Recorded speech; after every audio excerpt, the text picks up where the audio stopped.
live. It's session 5 of the first half of the Ops track. We like to remind people because there is a lot going on today. Nice. Lots of stages. Yes. Lots of stages. Janet Giesen, very excited to have you. Very excited to be here. Do you mind starting sharing the screen again? We're going to put that on and Absolutely. Let me do that right now. Good to go. Your session is going to be, there you goes, about launches. Your All launches right. aren't having Excellent. the impact they should. Stage is yours. All right, great. So today I'm going to talk about why your launches are not having the impact they should in the market. My name's Janet Giesen, as Armando said. I'm founder and principal at JetPath Consulting. So what I do is I work with all different B2B SaaS companies on their go-to-market. And my whole career has been about launches, launching new things, new businesses, new partnerships, new products, new programs. Most recently, I spearheaded the launch of Metallic.io with an awesome team. This was one of the fastest growing B2B SaaS platforms out there, 1 million to 50 million in 6 quarters. It's a SaaS data backup platform. And I've also launched new areas and partnerships at companies like Amex and Shutterstock. So bringing that experience here to talk about how you can have high impact launches. My interesting fact is that I auditioned for The Voice. I did not get on TV or anything. I didn't make it very far. But it was really fun. I got critiqued by a producer, which was cool. And it was a great experience in New York City. So that is my fun fact for you. All right, so let's get started. Everyone wants their launch to be successful, right? We've all heard stories of ones that did not go well or seen products that needed to be deprecated after they were launched. So we all want to set our launches up for success. And really for that, you need product market fit, of course. You need an audience that wants to use your product or offering, but you also need planning. So this session is really about the planning that goes into launches and how planning can drive your impact. So as I've worked with all different SaaS companies, one thing we have to fight against is agile, meaning launching things all the time. It doesn't mean launching things all the time. Just because you're on 2-week sprints, run on agile, you don't have to launch something constantly. You can hold things back. You can group launches because your customers may not be able to keep up. Your sales teams may not be able to keep up if you launch too many things at once. Something I've said for a long time is you have one shot to launch something and to launch it well.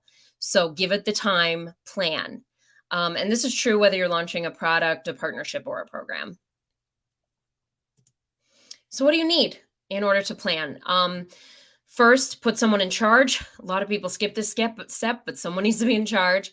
Chart out your launch objectives, plan by audience, and let your business catch up. So those are the 4 steps I'm going to talk to you about here. And one really important note, you really want to try to get the 3 legs of the stool, product, sales, and marketing, on the same page for launch planning. Maybe not the same page, but the same ballpark. And that can give you a 19% revenue boost. That's what SiriusDecisions has found, that when you're aligned, right, and you're doing something in a unified way, you get that revenue boost. So, making sure you're launching together, that your go-to-market activities are rolling out together, that everyone is ready at the same time.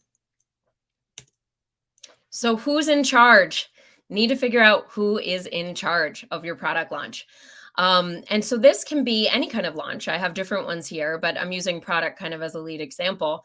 You need someone who can be your decision maker and your tiebreaker. So it needs to be someone who's a little cross-functional, who can handle situations where sales and marketing don't agree on how to approach a launch, product and marketing don't agree, because someone needs to own the launch plan. This really helps it be successful. If you have that person who's holding the baton and he or she is the one who's really leading that launch charge. So who could lead in each of these types of launches? This is what I typically see, but again, it can be different in your orgs. And ops can typically step in many of these situations. So product launches, it can be product marketing or product ops. Partnership launches, biz dev usually leads those. rollouts, sales play launches, that's sales ops and rev ops, campaign launches, right? That can be your integrated marketing team if you have kind of a program marketing or integrated marketing function. So your objectives, what kind of launch is it? What kind of launch are you driving? So is it a market share launch or a mind share launch? This is really important to think about even before you start. So market share, for example, this is where you think this launch, whatever it is, will impact your financial results. Mind share is more about share of voice, getting your name out there to impact your results over time later. It's a bit more upper funnel. And there are other kinds of launches as well, maturity, right? Modernization, but these are kind of two to start with. So you should be setting your goals and thinking about what type of launch you're driving. So for a market share launch, you might have a revenue target, a pipeline target, an efficiency target. And for mind share, you might have a share of voice or press coverage target. I remember I worked on a mind share launch where, there was buzz in the market that a competitor was going to launch something on a specific day. So we planned a competing launch for that same day, an innovation launch. And our goal was to overtake them in terms of share of voice. And we did. But it took a lot of planning and a lot of strategy in order to do this. And it was only because we found out through the market buzz that this launch was coming that we were able to do this. It wasn't going to drive immediate financial results, but it was something in order to gain that mind share and have an innovation story out there in the market. So something to think about is a soft launch needed ahead of time, meaning you preview it with a select group of customers before going more broadly. This is something that can be really helpful if you need more of that customer feedback, right? Maybe your customer research was inconclusive or not thorough enough, or you didn't really have enough time. So that soft launch can help you get some of that customer input and get those feedback loops so you can make changes before the broader launch. The next thing you should do is map your audience. So think about who you're launching to and what each audience should do or take away. What should current customers do based on this launch? What should prospects do? What should partners do?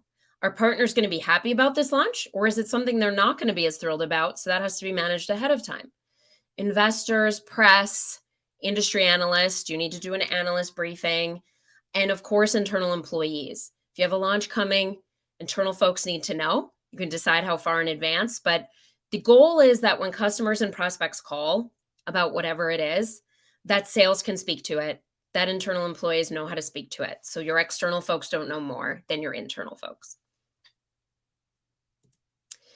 So once you've mapped your audiences, and I mean, you can map it anywhere. If you're using Google Docs or Notion or anywhere to map them out, then you can create a launch checklist. So on this, the audiences are on the left that you want to reach. This is a product launch example.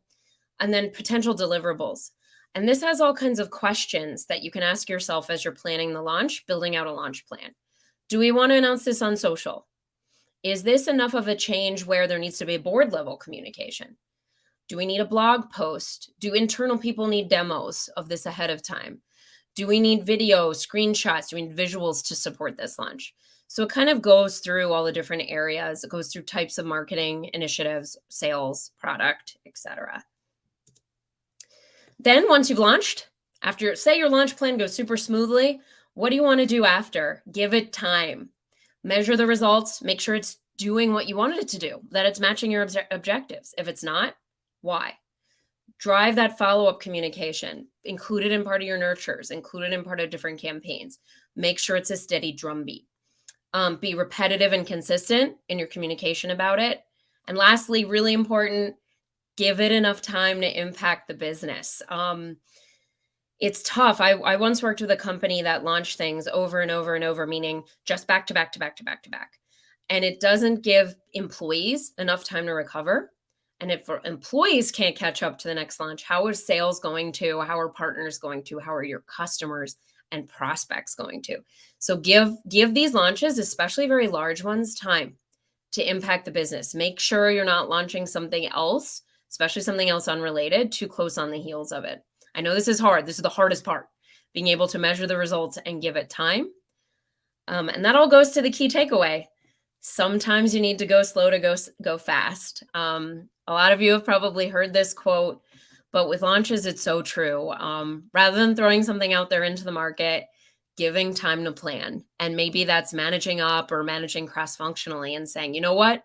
We need 4 more weeks to really plan this and do this really well, or 2 months, or whatever it is. And that can help people have really successful launches and just do better in the long run. If you want that launch checklist that I had here, you can email hello@jetpathconsulting.com. I'll send it over to you. It's a good prompt to help you build out your launch plan. And that is it. Awesome. Thank you, Janet. This was great. If someone from the audience has any questions, feel free to write them in the chat. We'll pick them up from there. Loved it. It's essentially a blueprint for a successful launch. Absolutely. Absolutely. That's what I'm trying to do. Cover those different steps to help people be more successful with their launches. Yeah. And I particularly appreciated / resonated very much the idea of launching often or being agile, not necessarily a good thing. Actually, probably it's hurting you more than not.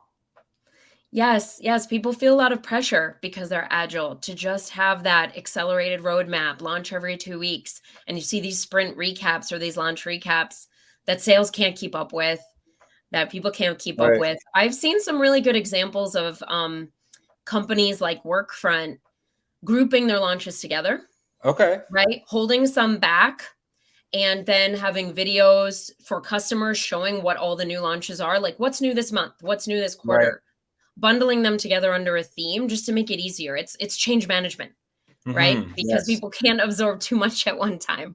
Yeah, absolutely. And it's also like having things kind of tie back / up to an overarching narrative, which make things easier from a cognitive load point of view. Yes, absolutely. You know, if people can really get the point of the launch, understand the message, then they'll be able to carry it forward. And that's really true too if you have a partner selling motion or Yeah, partner marketing motion, because you want them to be able to carry your message forward in the market. Same if you're pitching to press, for right? So sure. you've got to give folks enough time for the message to land. Yeah. So if there is one overarching message, which I'm like inferring from your session here, is like preparation to a Yes. launch is everything. And Mhm. also give it time to materialize the results that you're hoping to see. Because if Yes. you're looking for those results too early, maybe they're not going to have time to do that. Exactly, exactly. I have seen folks quite often assume that results will happen very quickly, Right. but you first have to look at your sales cycle, right? Because if this is something new that's either going to impact current sales underway or new sales, you got to really see how this Yeah. impacts the whole cycle, Yeah. right? And what that impact is, and then just give it time because you don't want to distract from Right. what you've just launched and what you're trying to make successful. Yeah, if you have like I don't know, 2 to 3 months sales cycle, and you're launching something new with the objective of revenue generation and growth, looking for results like a month later is not going to work. Yeah, exactly. You There can is see not those going to kind of be any early results in the pipeline case. signs, Right. but you really want to let it go through a full sales cycle. Not that you can't launch other things in the interim, but don't Right. try to overshadow too much to the same audience, especially if this is a pivotal launch for the company or brand. Yeah, I'm curious. Would you have a recommendation with regards to lead time, with regards to preparing highly effective launch in a good enough way? Yeah, I think it depends what you're launching, but I've seen a rule of thumb for kind of a new product or feature that is not completely brand new, like something Okay. that builds on existing, or maybe a new campaign. I've seen like a good rule of thumb be 4 to 6 weeks minimum, Okay. right?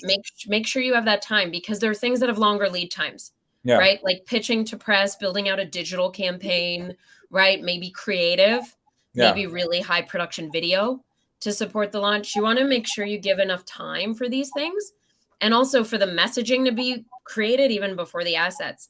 Now, if you're launching a new business line Mm-hmm. or a new partner program or something new that's major, I've seen more like 6 months, Mm-hmm. right?